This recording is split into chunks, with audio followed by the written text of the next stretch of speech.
Yesterday was crunch time for the ANC's 55th National Conference as the organisation held its elections, an event that was closely watched by both the ANC and the country. There have been twists and turns, with some delegates changing their support for nominees and some nominees turning down nominations.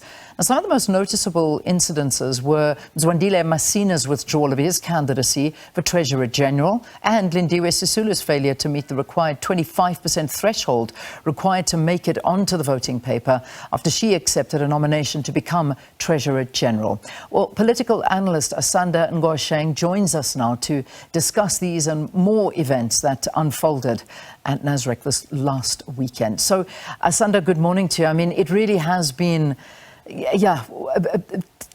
twists and turns and rumours and all of these things happening at Nasrec. But perhaps you can give us a little bit of a summary of what you have been witnessing since Friday. The delays, the errant behaviour, some booing, some cheering, we saw Zuma walking in while the president was speaking. There is so much going on. Let's talk about it. What are the key points you've taken out of this weekend?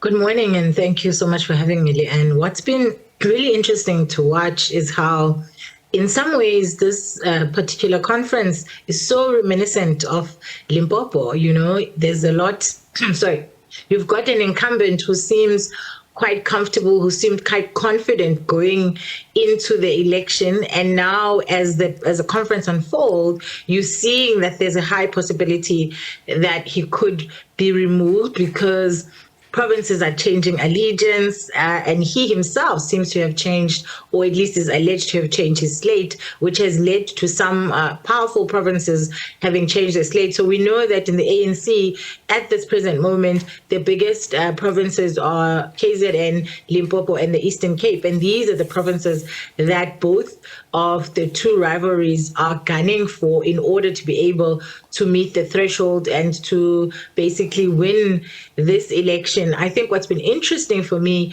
is watching a number of things. Number one, the ways in which South Africans have responded to Jacob Zuma and his role, his kind of shadow role in this whole thing. And, you know, what's interesting for me is that, you know, in Pedi, there's a saying that goes something like, you know, you cannot borrow a kingdom or kingship.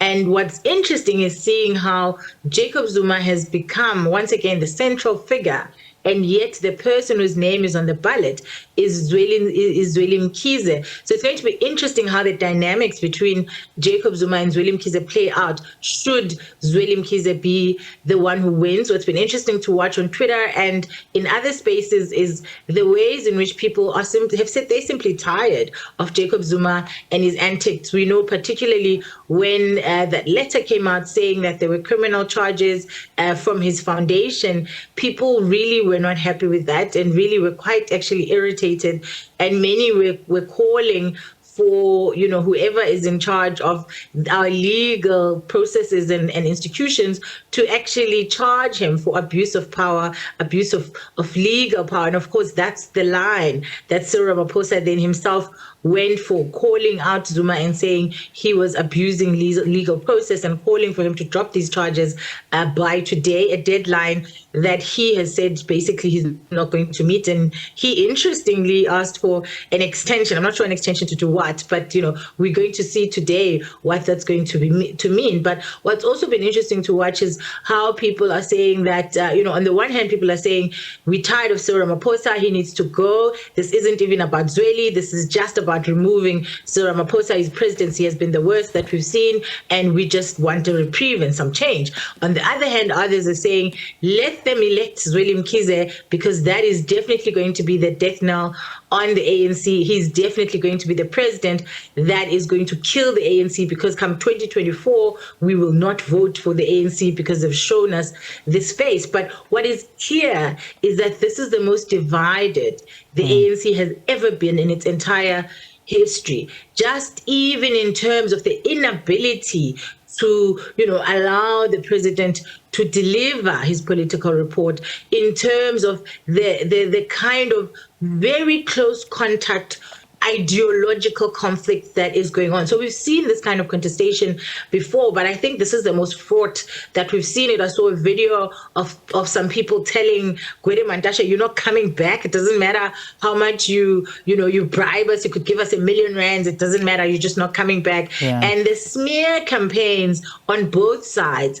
have been, again, some of the strongest that we've seen. As I said, this smells, sounds like, looks like, Limpopo when Thabo Mbeki lost with a shock, because in entering the conference, it had seemed like he was going to win. And so I'm interested in seeing how the results are going to come up, because so let me interrupt indications you. Let me interrupt you and actually ask you what you think is going to happen, because there have been lots of twists and turns, and of course we've seen, as you mentioned, the allegiances turning. I mean, we're running this in the news that we've seen that obviously KZN has always had Mzwandile Masina as their candidate, but now we're hearing that Limpopo, we're hearing Northwest and Gauteng are saying their vote is with Mkhize. I mean, these are big votes that are going in the favor of Mkhize. Can we assume that it's his? I think there's a possibility. I mean, look, there's always a possibility that Cyril Ramaphosa could surprise and still win it, but it's looking more and more likely like Mzwandile Masina could actually take this, in part because you've got, as you've just mentioned, that there are provinces that Cyril Ramaphosa walked in show off that are now suddenly not such a showcase. There's Paul Mashatile, who seems to have changed his allegiance in the middle of all of this. There's kind of rumors that what's happening is that Paul Mashatile is seeing himself as an alternative candidate. And now, if you think about, Nomvula Makonyane has just said that they're not going to look at the report. They're going to leave it to the new NEC, which of course opens the door for if Mzwandile Masina, it opens the door for if Cyril Ramaphosa, does indeed win. It means that they are ready, the new NEC, to potentially, if there are enough people from the RT faction, to potentially remove him from the presidency, which opens the door for Paul Mashatile, because he's of course been framed as the person who could play the role that Kgalema Motlanthe played. Remember, Kgalema Motlanthe stood in as an interim president between Thabo Mbeki and Jacob Zuma, and Paul Mashatile, it looks like he could be vying for that role, and that could be why he's suddenly changed his allegiance. We're also seeing that Limpopo, which initially seemed to be the one that was one of the backers of Cyril Ramaphosa, there's the Stanley is now saying that they're not backing Cyril Ramaphosa anymore, they're backing Mzwandile Masina. And so it's going to be interesting to see how his province vote. For me, though, what's really interesting and concerning that we need to think about is that this conference is supposed to be about provinces sending delegates who then vote based on the mandate of the province.